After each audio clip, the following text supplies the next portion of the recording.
Welcome. Every new beginning is a story, and without you, this story is incomplete. This isn't a story about luck or shortcuts. It's about a young woman who chose to believe her life could be more, even when nothing around her said it could. This dream didn't start with applause. It started with rejection, with sketchbooks full of ideas that no one saw, and nights where she questioned if any of it even mattered. Her name was Nayla, 27 years old, living in the heart of Rialper. And her dream? To build a clothing brand that could one day stand tall in a city that once overlooked her. Nayla wasn't chasing fame, she just wanted to create something real. When no one gave her a chance, she built her own. Because sometimes, the door you're waiting on never opens. She sold her first piece to a neighbor, door to door. No website. No brand name, just fabric, hustle, and faith. People began to talk. One order became 5. The city hadn't changed, but something in her had. She was building a reputation, one hemline at a time. Every night she stayed up past midnight, not because she had to, but because she couldn't stop. Something inside her wouldn't let her settle. There were days when nothing worked. Threads snapped. Orders got delayed, and doubts screamed louder than progress. But she kept going, and slowly, her work spoke louder than her fears. One local blogger featured her work. Then came the rush.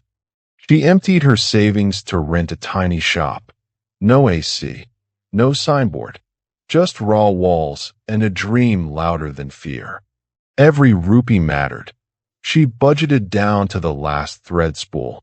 Because this wasn't just a shop, it was her shot. The shop wasn't perfect, but her clients didn't care. They felt something the malls didn't offer.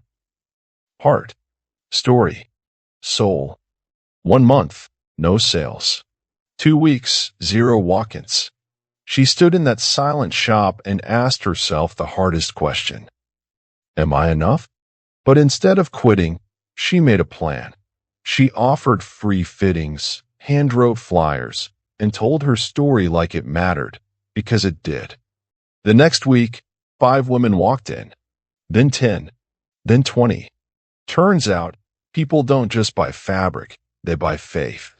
Nayla started hiring. First her cousin, then a local seamstress.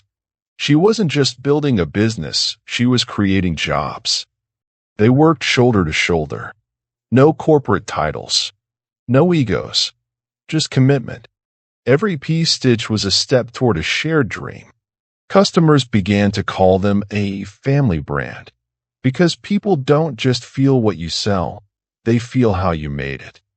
Her work caught the eye of a local investor, but he wanted 51% control and her name off the brand.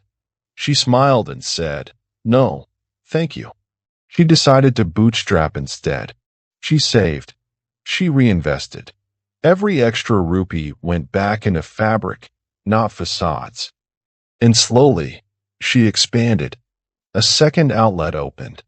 Nayla's brand was no longer surviving, it was growing. With success came safety. People told her, now you can relax. But Nayla wasn't chasing comfort, she was chasing impact. She launched online, started live stream fittings, even shipped her first international order to Dubai.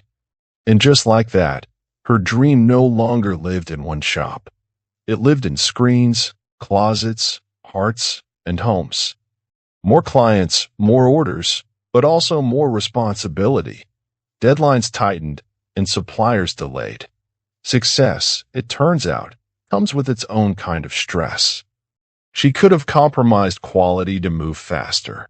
But Nayla knew, your name is your brand.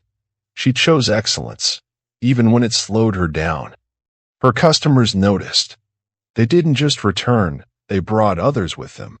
Because in a world of shortcuts, care stands out.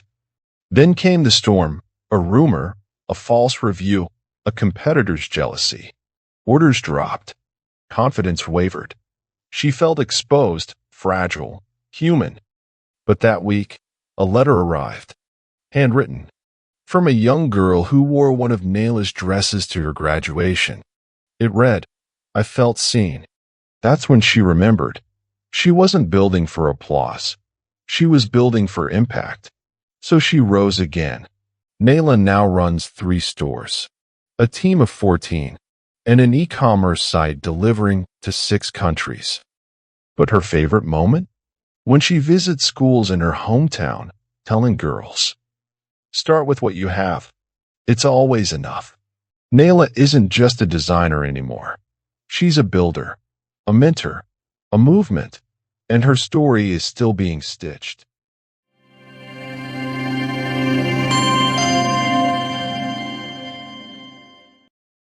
You don't need a rich background to build something powerful.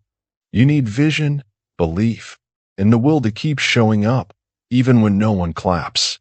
She didn't chase perfect timing. She took action, then adjusted as she grew. That's how real entrepreneurs begin. So don't wait.